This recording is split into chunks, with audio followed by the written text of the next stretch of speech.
आप देख रहे हैं सामान्य अध्ययन वैकल्पिक YouTube channel one Mukesh Yadav पर। चलिए शुरू करते हैं।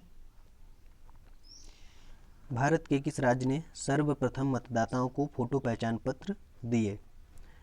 तमिलनाडु, राजस्थान, पश्चिम बंगाल या हरियाणा? तो इसका जो सही आंसर होगा वह हरियाणा ने भारत में सर्वप्रथम मतदाताओं को फोटो पहचान पत्र दिए और यह फोटो पहचान पत्र सर्वप्रथम 1993 में प्रयोग में लाए गए। अगला प्रश्न, एकमात्र भारतीय महिला जो विश्व स्वास्थ्य संगठन की अध्यक्ष रहीं? तो कमला देवी, विजयलक्ष्मी या अमृता कौर या सुशीला नायर? तो इसका जो सही आंसर होगा वो सुशीला नायर जी रही हैं। और विजयलक्ष्मी पंडित या संयुक्त राष्ट्र संघ में प्रथम भारतीय महिला राजदूत के रूप में चुनी गई थी। और राजकुमारी अमृता कौर यह प्रथम भारतीय ऐसी महिला हैं जो प्रथम भारतीय केंद्रीय मंत्री रही हैं, वह राजकुमारी अमृता कौर हैं। और संयुक्त राष्ट्र संघ में जो राजदूत रह चुकी हैं वह विजयलक्ष्मी पंडित जी हैं। अगला प्रश्न, निम्नलिखित में से कौन आधारभूत मानवतावादी का प्रतिपादक था? तो आधारभूत मानवतावादी का जो प्रतिपादक था वह कौन था? एनी बेसेंट, राजा राम मोहन राय, एम.एन. राय या वी.डी. सावरकर? तो इसमें जो सही आंसर होगा वो एम.एन. राय जी थे, जो मानवतावादी के आधारभूत मानवतावादी के प्रतिपादक थे। और इन लोगों से जुड़ी कुछ महत्वपूर्ण पत्र या पत्रिकाएं, जैसे एनी बेसेंट की जो पत्र या पत्रिकाएं थी, इन्होंने कॉमनवेल्थ और न्यू इंडिया को प्रकाशित किया था। राजा राम मोहन राय की एक बहुत ही फेमस पत्रिका है संवाद कौमुदी। और वीर सावरकर की जो है वार ऑफ इंडियन इंडिपेंडेंस। अगला प्रश्न, यदि भारत का राष्ट्रपति पद त्याग करना चाहे तो वह अपना त्यागपत्र देगा प्रधानमंत्री को, मुख्य न्यायाधीश को, उपराष्ट्रपति को या लोकसभा अध्यक्ष को?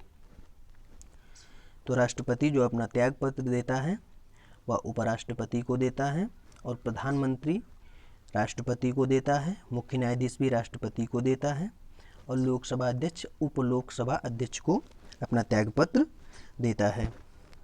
तो राष्ट्रपति उपराष्ट्रपति को, प्रधानमंत्री और मुख्य न्यायाधीश राष्ट्रपति को, और लोकसभा अध्यक्ष उप लोकसभा अध्यक्ष को। अगला प्रश्न, भारतीय संविधान के किस संशोधन के द्वारा नरेशों की हस्तपाठी तथा अन्य सुविधाओं को समाप्त किया गया? 25वां, 26वां, 27वां या 28वां? तो इसका जो सही आंसर होगा 26वां संविधान संशोधन 1971 में हुआ था, और 27वां संविधान संशोधन भी 1971 में हुआ था। इसी के तहत नरेशों की हस्तपाठी और उनकी अन्य सुविधाओं को समाप्त कर दिया गया था। अगला प्रश्न,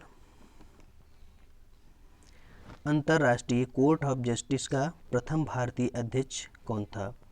जे.एस. वर्मा, एच.सी. सेन, नगेंद्र सिंह, ए.पी.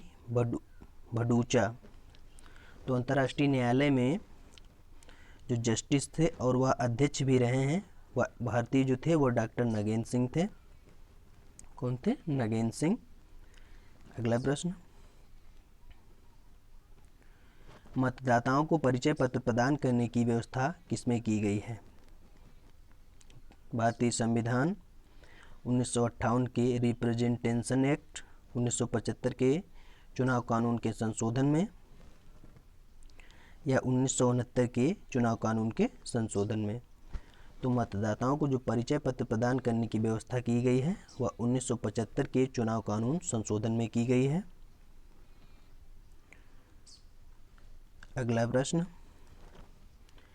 विधायिका सभा ने किस दिन संविधान स्वीकार किया? 15/8/1947, 26/1/1948, 26/1/1950 या 26/11/1949?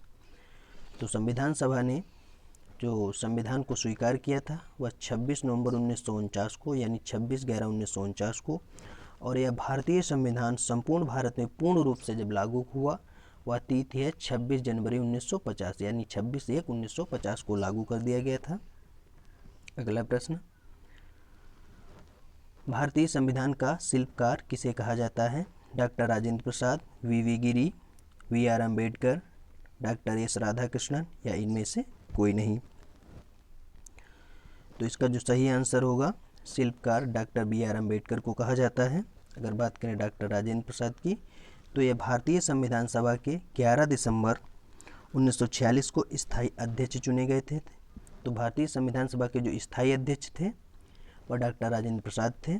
और वी गिरी यह भारत के राष्ट्रपति और उपराष्ट्रपति दोनों पदों पर रहने वाले व्यक्ति हैं, और राष्ट्रपति पद पर यह जो थे चौथी बार के राष्ट्रपति रहे हैं, और उपराष्ट्रपति पर तीसरे नंबर के उपराष्ट्रपति रहे हैं वी गिरी जी।